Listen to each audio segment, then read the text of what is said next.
13 کی فجر ہو گئی تو اب 13 کی رمی اس پر واجب ہو گئی، اور انشاءاللہ ہم نے ارادہ کیا ہے کہ ہم 13 کی رمی کریں گے نا سب بھائی، مائیں بہنیں بھی ارادہ کریں. وہاں سے بہت کبھی کبھار پریشانی آتی ہے کہ تھک گئے. اصل میں ہوتا یہ ہے کہ مینا میں جو ٹھہرنے کی جگہ ابھی سے بتا دیا جائے، یہ ہمت پس کرنے والی بات نہیں ہے، ذہنی اعتبار سے تیار رکھنے والی بات ہے کہ اکثر خیموں میں بستر اتنا ہوتا ہے کہ پتلا آدمی بھی ہل نہیں سکتا ہے، تو وہ تھکان، وہ استنجا خانے کے تقاضے، یہ 5 دن کی اتنی تھکان ہوتی ہے کہ لوگ اس گنجائش کا فائدہ اٹھا لیتے ہیں. پچھلے سال کا ایک تجربہ عرض کروں جس سے انشاءاللہ حوصلہ بھی ملے گا.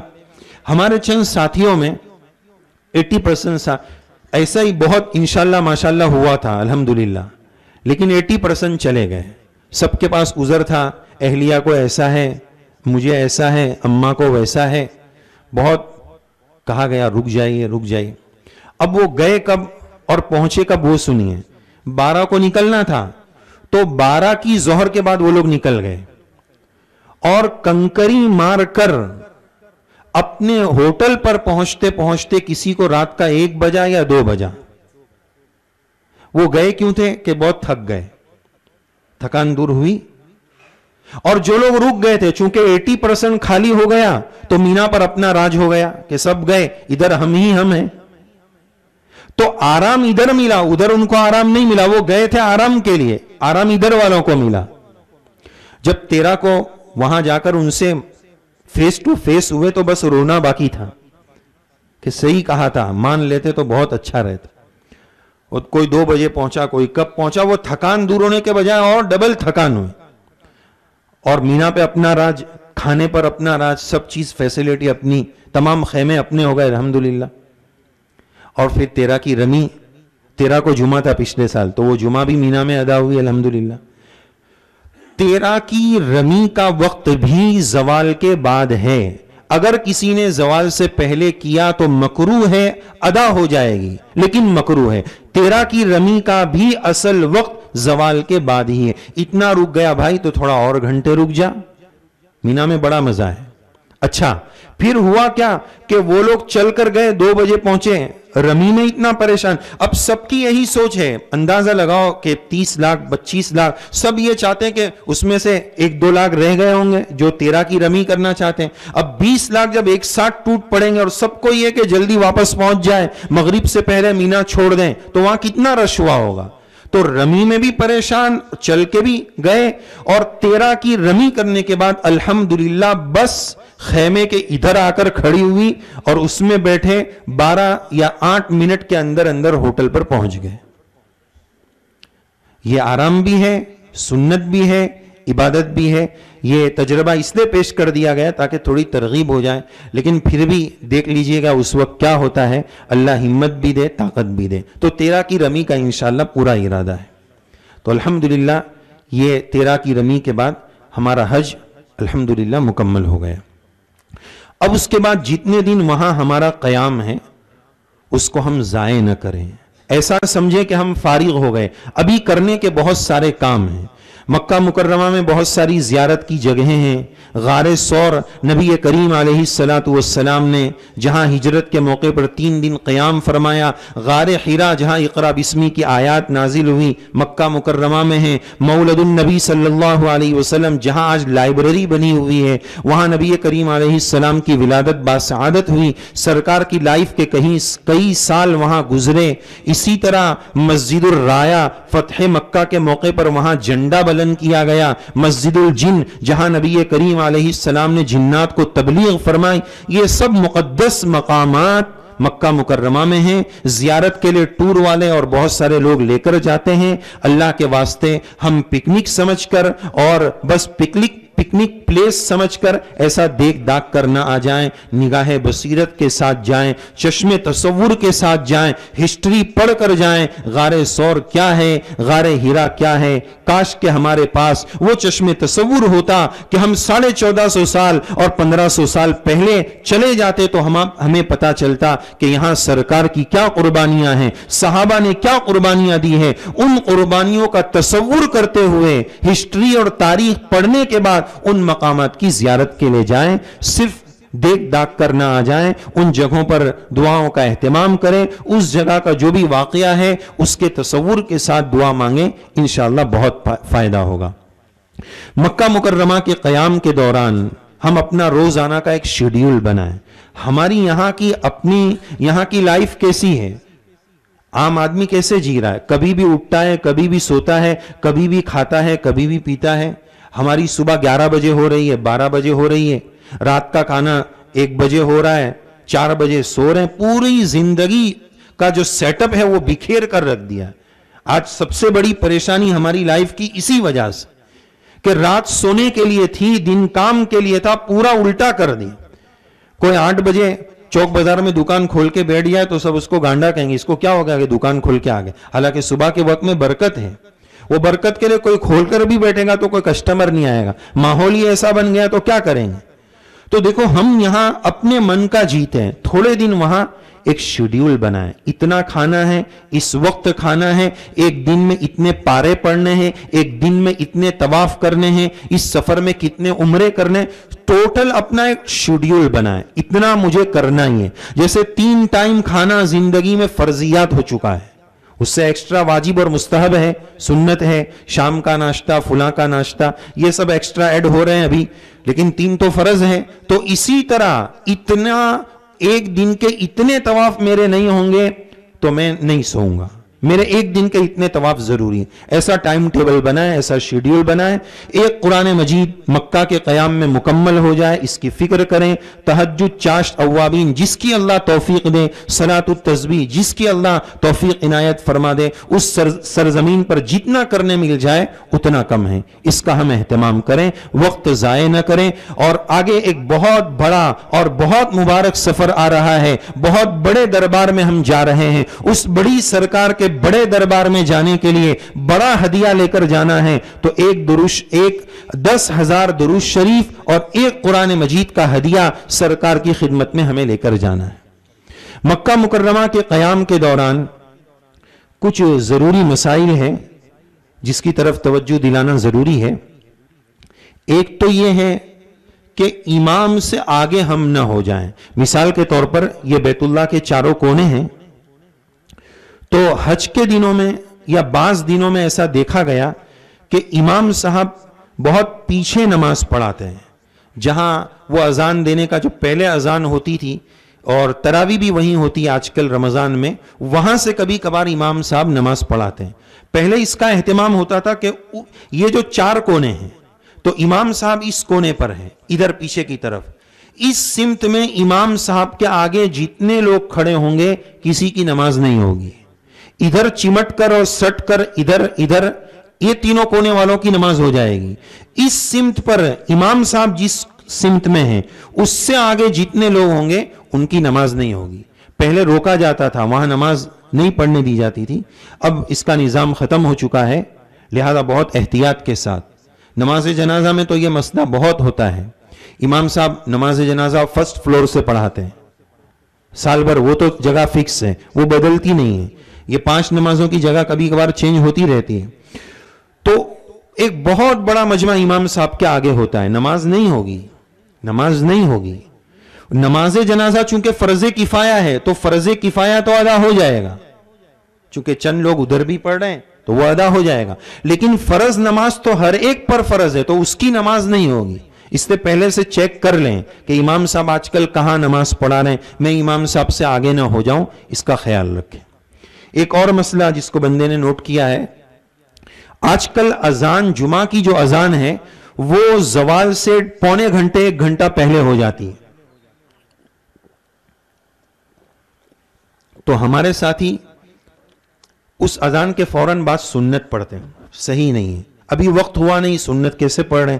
حنبلی مسلک میں، وہاں حنبلی مسلک چلتا ہے، اس میں گنجائش ہے، تو وہ درست نہیں ہے۔ اور بعض لوگ کیا کرتے ہیں کہ جیسے ہی زوال ہوتا ہے، ظہر کا وقت شروع ہوتا ہے، امام صاحب السلام علیکم فرما کر خطبے کے لیے بیٹھ جاتے ہیں، خطبے کی اذان شروع ہو جاتی ہے۔ اذا خرج الامام فلا صلاۃ ولا کلام، جب امام خطبے کے لیے نکل جائے تو اب بات چیت کرنا بھی منع ہے، چپ کرانا بھی منع ہے اور نماز بھی منع ہے. تو کچھ لوگ اس وقت سنت پڑھتے ہیں, وہ بھی غلط یہ بھی غلط. اب سنت کا موقع 2 رکعت فرض کی سنت کے بعد پڑھیں تو زیادہ بہتر ہے. اب سنت شروع میں نہیں پڑھ سکتے, وقت ہی نہیں ہے. جو لوگ شروع میں پڑھ رہے ہیں وقت نہیں ہوا اس لیے درست نہیں. دوسرے وقت تو ہو چکا ہے لیکن خطبہ شروع ہو چکا ہے, امام نکل چکے ہیں, اب سنت نہیں پڑھ سکتے تو وہ بعد میں پڑھی جائے گی. اسی طرح ماؤں بہنوں کے لیے ایک مسئلہ ہے کہ کبھی کبھار حیض کی وجہ سے اور ایام کی وجہ سے بڑی پریشانیاں بھی پیش آتی ہے کہ طواف زیارت باقی ہے اور ریٹرن آنے کے دن بہت کم بچے ہیں, اس میں خطرہ ہو جاتا ہے. تو حیض روکنے کی دوا استعمال کرنا یہ ایک مسئلہ ہے. مسئلے کے اعتبار سے جائز ہے, گنجائش ہے, اجازت ہے, لیکن بہت سارے لوگ اس کو بلا ضرورت کے بھی یوز کرتے ہیں. اس کا کبھی کبھار نقصان بھی ہوتا ہے کہ جو سائیکل ہوتی ہے اس کا جو شیڈیول ہوتا ہے وہ پورا اوپر نیچے ہو جاتا ہے, کبھی طبیعت بھی خراب ہو جاتی ہے وغیرہ. تو مجبوری ہے تو الگ بات ہے, لیکن بلا مجبوری کے اس دوائی کو استعمال نہ کیا جائے. اور بعض خواتین کی طرف سے یہ بات آئی کہ ایام شروع ہو گئے, اب وہ روکنے کی دوائی کھاتے ہیں, اب نہیں چلے گا. دوائی کھانے سے رک بھی گیا تو بھی وہ حیض کے دن مانے جائیں گے. اب تو شروع ہو چکا ہے مسئلہ, تو یہ مسئلہ خیال رکھا جائے. استعمال کر سکتے ہیں, بلا ضرورت کے اس کو استعمال نہ کیا جائے. اسی طرح عمرہ میں تو بات آ گئی کہ ایام ہو حیض ہو تو انتظار کرنا پڑے گا. حج میں صرف طواف زیارت کا مسئلہ ہے کہ اس میں پاکی شرط ہے, اس کی تفصیل آپ کو بتا دی گئی. 4 چکر یا طواف کے جتنا پاکی کا وقت اس پورے وقت میں مل گیا اور نہیں کیا تو دم. اس پورے وقت میں اتنا وقت بھی نہیں ملا تو جب بعد میں جلدی سے پاکی کے بعد فوراً کر لیں, کوئی دم نہیں ہے. اسی طرح ایک مسئلہ کہ بہت سارے لوگ طائف جاتے ہیں, جانا چاہیے, بہت اچھی بات ہے, لیکن یاد رکھنا چاہیے طائف میقات کے باہر ہے. جب بھی میقات کراس کر کے آئیں گے 2 شرطیں ہیں, میقات سے آنا اور مکہ آنا. کوئی یہاں سے مدینہ جا رہا ہے تو وہ میقات کراس کرتا ہے, یلملم مکہ جانا ہو یا مدینہ جانا ہو دونوں صورت میں آتا ہے. لیکن یہاں سے جو ڈائریکٹ مدینہ جا رہے ہیں ان کے لیے احرام ضروری نہیں ہے. 2 شرطیں ہیں, مرید مکہ ہو, مکہ جا رہا ہو اور میقات کراس کر رہا ہو. تو طائف جو جاتے ہیں وہ میقات کراس کر کے جاتے ہیں اور پھر میقات سے واپس آتے ہیں, تو ان لوگوں کے لیے احرام ضروری ہے. بلا احرام کے صحیح نہیں ہوگا, عمرہ ضروری ہے کم سے کم. اور اگر مائیں بہنیں اس زیارت کے دن میں, طائف جانے کے دن میں ایام سے ہے تو بہت کیئرفل رہنے کی ضرورت ہے, محتاط اور چوکنا رہنے کی ضرورت ہے. آپ لے جا رہے ہیں پھر احرام کی پابندی بڑھ جائے گی, جب تک وہ پاک نہیں ہوں گے تب تک احرام کی پابندی رہے گی, اس کے بعد ان کو عمرہ کرنا پڑے گا. بہت سارے لوگ اس طرح پھنس جاتے ہیں. تو یہ تمام مسائل سیکھ کر اور پوچھ کر کریں تو انشاءاللہ بڑی آسانی ہوگی.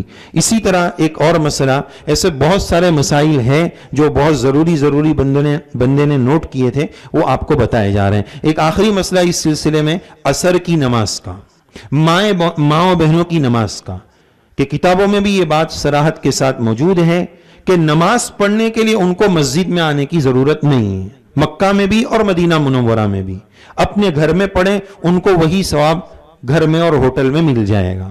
ہاں طواف کرنے کے لیے آئے ہیں اور نماز کا وقت ہو گیا تو نماز میں شامل ہو جائیں. صرف مستقل نماز کی نیت سے نہ آنا بہتر ہے. حنفی مسلک کے مطابق وہ اپنے وہاں پڑھ لیں, اور جو اپنے مقام پر پڑھ رہے ہیں تو عصر کی نماز میں ایک بات کا یہ خیال رکھنا ہے کہ جماعت کے ساتھ عصر کی نماز حنبلی مسلک کے مطابق مثل اول پر یعنی 3:30 کے آس پاس ہو جاتی ہے. حنفی وقت 5 کے بعد شروع ہوتا ہے. تو اگر ہم حنبلی امام سے ہٹ کر اپنی پرسنل پڑھیں یا حنفی لوگ جماعت بنا کر پڑھیں, جب تک عصر کا وقت نہیں ہوگا عصر کی نماز نہیں پڑھ سکتے. عصر کا وقت ہونا ضروری ہے. تو مائیں بہنیں جب اپنے کمرے پر عصر پڑے گی تو ان کو عصر کے وقت کا, حنفی وقت کا ویٹ کرنا پڑے گا. یعنی مسجد حرام میں اذان ہوئی تو ہم نماز پڑھ لیں اور سو گئے, نہیں. جب حنبلی امام سے ہٹ کر پڑھیں گے, تنہا پڑھیں یا حنفی جماعت کے ساتھ پڑھیں, تو حنفی عصر کے وقت کا انتظار کرنا پڑے گا. یہ مسئلہ ہے. ایک اور مسئلہ کہ مدینہ منورہ کا قیام 15 دن سے کم کا ہی اکثر سب کا ہوتا ہے. 15 دن سے کم کا ہے اس لیے مسافر ہیں.